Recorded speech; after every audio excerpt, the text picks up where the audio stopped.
દર વર્ષે ચોમાસાની અંદર સુરતની આની આ જ પરિસ્થિતિનું નિર્માણ થતું હોય છે। દર વર્ષે ખાડીપુર આવે છે। દર વર્ષે ખાડીપુરની અંદર કોઈને કોઈ વ્યક્તિ પોતાનો જીવ ગુમાવે છે, કોઈ પોતાના બાળકો ગુમાવે છે, કોઈ પોતાના પિતાને ગુમાવે છે। આ પરિસ્થિતિનું નિર્માણ દર વર્ષે થાય છે ને હરેક જગ્યા ઉપર પાણી ભરાવાના કારણે કેટલાય સુરતના લોકોના વાહનો ખરાબ થઈ જાય છે, કેટલા લોકોના ઘરમાં પાણી ઘૂસી જાય છે, જેમાં ઘર વખરીનું નુકસાન થાય છે, તો ઘણા લોકોની દુકાનોમાં પાણી ઘૂસી જાય છે, જેના કારણે માલ સામાનનું લાખો કરોડોનું નુકસાન થાય છે। દર વર્ષે આવી પરિસ્થિતિનું નિર્માણ થાય, દર વર્ષે ભાજપી શાસકો કુદરત ઉપર ઢોળી દેતા હોય કે આ વર્ષે વધારે વરસાદ આવ્યો એટલે આ થયું, આ વર્ષે વધારે વરસાદ આવ્યો એટલે આ થયું, આવનારા ચોમાસાની અંદર નહીં થાય। પણ જ્યારે પ્રી મોન્સૂન કામગીરી કરવામાં આવે છે તો એ કામગીરી કાગળ પર જ કેમ કરવામાં આવે છે, એ બાબતે કેમ સવાલ ભાજપના નેતાઓ તંત્રને પૂછતા નથી કે પછી એમાં મિલીભગત છે? દર વર્ષે ચોમાસા પહેલા 2-3 સમીક્ષા બેઠકો થાય છે। આ સમીક્ષા બેઠકોની અંદર ભાજપના ધારાસભ્યો શું કામગીરી કરે છે? દર કહેવાય કે મહિને ધારાસભ્યોની એક આખી મીટિંગ થતી હોય છે શનિવારમાં। તો આ જગ્યાઓ ઉપર સુરતના અધિકારીઓ, તમામ લગતા વળગતા અધિકારીઓ હોય છે, તો કેમ આ બાબતે કોઈ ધારાસભ્ય આ બાબતે કામગીરી કરાવતા નથી? અને જો ધારાસભ્યથી કામ ના થતું હોય તો ખરેખર એ ધારાસભ્યએ રાજીનામું આપી દેવું જોઈએ કે જે સત્તામાં બેસીને પણ તંત્ર પાસે કામ નથી કરાવી શકતા। ત્યાર પછી કોર્પોરેશનની અંદર સમીક્ષા બેઠકો થાય છે, ડિઝાસ્ટર મીટિંગ થાય છે। આ તમામ મીટિંગોની અંદર શું કરે છે કોર્પોરેટર, મેયર, તમામ પદાધિકારીઓ? દર વર્ષની આ પરિસ્થિતિ છે। એક વર્ષે થયું નથી, એક વર્ષે થાય તો આપણે એક વખત સમજી શકીએ કે આ વખતે વધારે વરસાદ હતો એટલે થયું, પણ દર વર્ષે જો આની આ જ પરિસ્થિતિનું નિર્માણ થતું હોય તો ખરેખર શાસકોએ શરમ આવવી જોઈએ અને આ જ પાણીની અંદર ડૂબી મરવા જેવી પરિસ્થિતિ નિર્માણ થતી હોય ત્યારે ખરેખર એ લોકોએ ઘરે બેસી જવું જોઈએ। સમીક્ષા બેઠકોની અંદર માત્ર ને માત્ર સીન સપાટા કરવા, ફોટા પાડવા, નાસ્તો કરો, છૂટા પડો, આ જ કામ છે ભાજપના નેતાઓને। છેલ્લે એની કહેવાય કે ભરપાઈ સુરતના લોકો જ કરે છે। દર વર્ષની પરિસ્થિતિનું નિર્માણ આવું થાય છે અને દર વર્ષે સુરતના લોકો ભોગવે છે। આ એ જ સુરત મહાનગરપાલિકા છે કે જે ખૂબ સમૃદ્ધ મહાનગરપાલિકા છે। આ એ જ સુરત છે કે જેના લોકો ખૂબ મોટા પ્રમાણમાં ટેક્સ સરકારને ભરે છે। આ એ જ સુરત છે કે જેનું જીડીપી ખૂબ હાઈ છે અને સામે વળતર સ્વરૂપે સુરતના લોકોને શું મળે છે? આ તો સારી વાત એ છે કે સુરતના લોકો કહેવાય કે આફતને અવસરમાં બદલી નાખે છે અને એકદમ કહેવાય કે આફતમાંથી બહાર નીકળવા માટેના તમામ પ્રયાસો એકાબીજાની મદદથી કરી લે છે।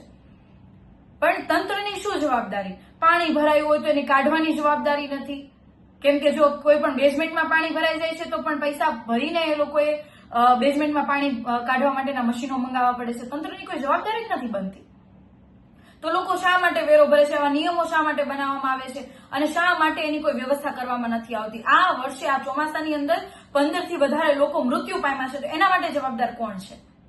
અને શું કર્યું ધારાસભ્યોએ, શું કર્યું તમામ કોર્પોરેટરોએ, શું કર્યું મેયરે, બધાએ શું કર્યું?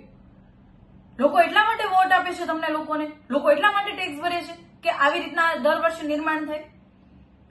જયારે વિરોધ પક્ષ તરીકે અમે હતા ત્યારે વારંવાર કીધું કે તમે આનું કોઈ આયોજન કરો, કોઈ આયોજન નહીં। 1200 કરોડ રૂપિયાથી પણ વધારે રૂપિયાના ખર્ચ આખા સુરતની અંદર સ્ટ્રોંગ ડ્રેનેજનું નેટવર્ક નાખવામાં આવ્યું છે, પણ ટોટલી ફેલ। દર વર્ષે એટલું પાણી ભરાય, પ્રી મોન્સૂનના કરોડો રૂપિયા ફળવાય છે, પરંતુ કોઈ કામગીરી નથી થતી। દર વર્ષે લોકો આટલી મોટી સંખ્યામાં હેરાન થાય, લાખો કરોડોનું નુકસાન થાય, પરંતુ આ શાસકો એકદમ શરમ વગરના થઈને બધું જોવે, 2 દિવસ સીન સપાટા કરશે, સમીક્ષાઓ કરશે અને પછી બધું પૂરું। પાછું આવતું ચોમાસું પાછું કે છે કુદરતનો કહે, કુદરતમાં વરસાદ વધારે, ઉપરવાસમાં વધારે વરસાદ પડ્યો એટલા માટે થયું। ખરેખર હું તો ભાજપના તમામ કાર્યકર્તાઓને કહેવા માંગુ છું, તમે તો હવે જરાક જાગો, તમે તો તમારા નેતાઓને પૂછો તમે શું કરો છો મીટિંગોની અંદર, સમીક્ષા બેઠકોની અંદર? આટલી બધી સુરતની પરિસ્થિતિ ખરાબ થાય છે છતાં પણ બધા ચૂપ છો। શું સાચું હિન્દુત્વ છે? ખૂબ મોટી સભાઓની અંદર વાત કરતા હોવ છો તમે બધા હિન્દુત્વ, શું છે સાચું હિન્દુત્વ? પ્રજાની રક્ષા કરવી એ સાચું હિન્દુત્વ નથી। 15 લોકો મરી જાય છે છતાં તમે હિન્દુત્વની વાત કરતા ફરતા હોવ છો।